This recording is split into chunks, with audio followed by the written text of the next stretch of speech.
Welcome to the Miniatures Paintbrush. Today we're going to paint up this Stormhawk Interceptor in Space Wolf style.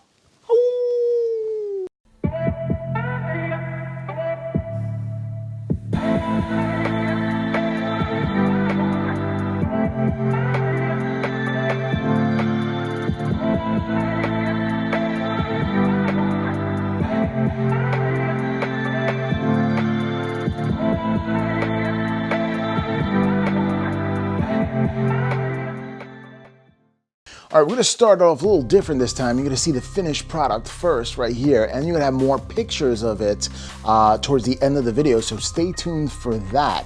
But right now, let's see how I did it. So let's go down to Table Town. Alrighty, welcome back. Today, what we're going to do is we're gonna start off with painting up these metallic pieces here for the build, and I'm using Vallejo metal color. I do love Vallejo metal color. Then we're going to go on to panel modulation, and this is a 3-stage panel modulation where you start going from a mid-tone into a highlight and then an ultra highlight. We're just going to keep on going there.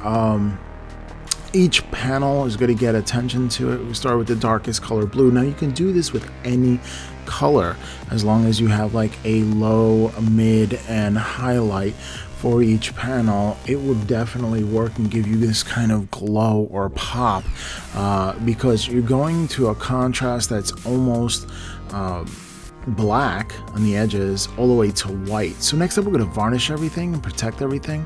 Do that in layers. Here goes the mid-tone. You're going to see it is pretty neat. It is, and it always goes on a little brighter, and it really it dulls down for a bit, but you can see right there that it goes from dark all the way to that popping like blue color, and we're going to apply this through the entire miniature, trying to get that pop in blue color in the middle of these panels, you know, so this way it's not so stark of a transition. Although you're going from a black to a white, it still makes it pop without it being, you know, a little overwhelming to the senses. So if you like this style, this is an easy way to do it.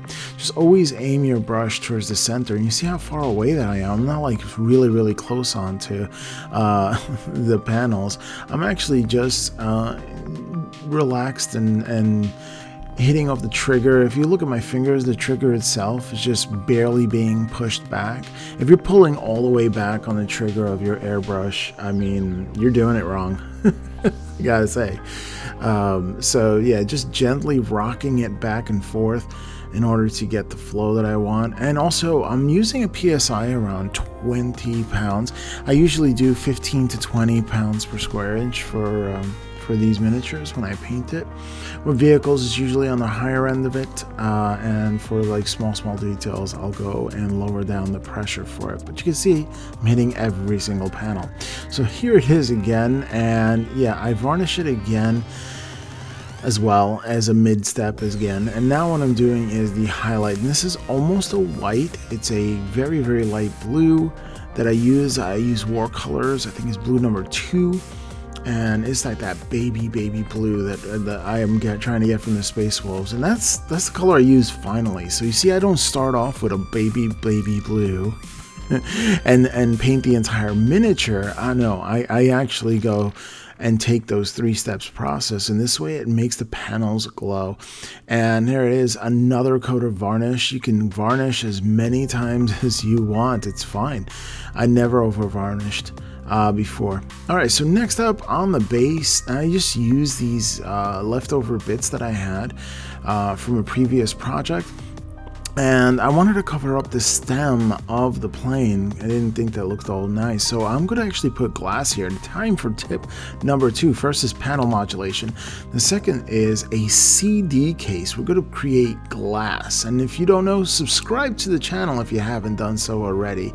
Alright, and spread the word of the Miniatures Paintbrush. Alright, so a CD case. Now you have to be careful with this if you have younger kids around.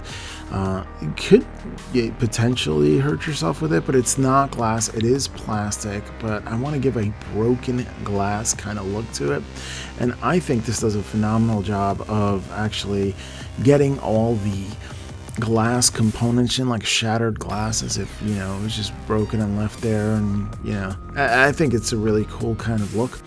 So yeah, crumpling up a CD case, there's another tip for you to get realistic glass effects as well. And later on, you know, I put some shade onto it and drip it onto it so it can look like it's really dirty and nasty.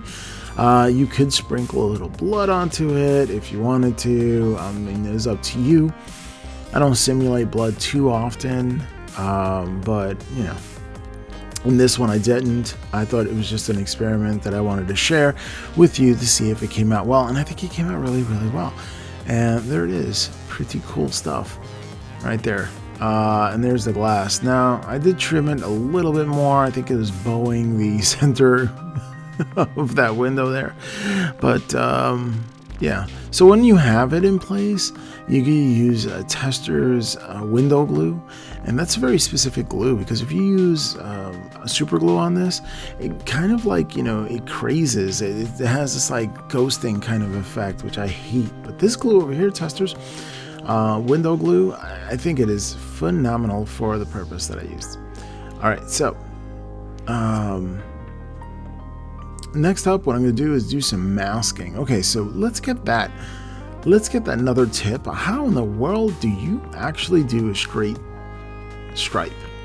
All right, so what I'm using here is frog tape, although I do have to say, when it comes to, you know, using frog tape for this procedure, it likes to come up on me. Like, it likes to peel up. It gave me a lot of trouble. I highly recommend Tester's masking tape, and they have great, well, is it Tester? No, I'm sorry, it's Tamiya's masking tape. I think that's a phenomenal product, but since I bought this frog tape, I figured I'm gonna use it. So, you know, I'm a little stubborn like that. You know, I buy things, I don't want to waste them, so I go through this process of trying to use it all up. And it takes me a while to get through it, and I suffer through it sometimes. But, you know, for covering large areas, it's not too bad. All right, so you got to get all these crevices. You need to get all these crevices. If you do not get all these crevices, you're going to have some bleed through in the middle. So I'm taking these tweezers, I'm just sticking them in the holes and making sure that it's there. Now, another thing you can do is throw a coat of varnish on top of this, so this way you can prevent the bleed through as well. And now I'm going to cover this up, and yes, I said varnish on top of the tape. Yeah, right straight through. So this way it like seals up the edges on the inside, so you don't have too much bleed through. All right, tons of tape everywhere. All right, time to paint up the stripe. And when you're painting the stripe, I like to do a 3-layer paint up. So what I have is I'm doing an offset color. I'm doing this base color yellow. I'm gonna do a highlight yellow.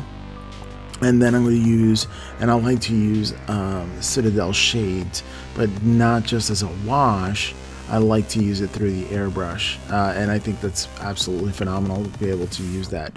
Now, the contrast pastes that are out and about today, I have not attempted to use them in an airbrush just yet, but I hear it is fantastic. But I just haven't been able to do that. I haven't seen. I'm trying to use up, like, I'm very much, you know, don't start a new box until you finish the old box, because my father served in World War II. He's a World War II veteran, and he grew up in the Great Depression, so I was just raised that way. You don't open a new box until you finish the old box. It's just the way I am. Very similarly, when I paint miniatures, when I do projects like that, I am the same way. I don't start a new project until I finish my old project. Now, that causes me to have a huge backlog, but so be it. As long as I don't have unpainted miniatures lying around, because I do not play unpainted miniatures, period.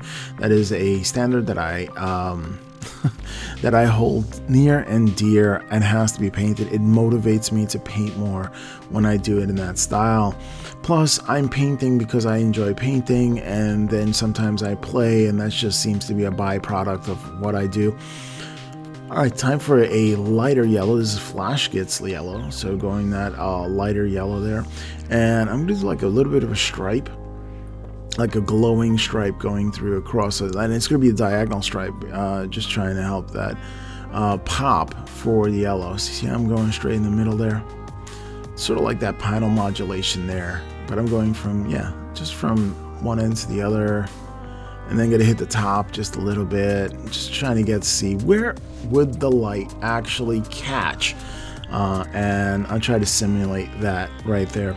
Alright, so once that I got that done, I'm gonna hit it with that Citadel shade, and it was Seraphon Sepia that I did.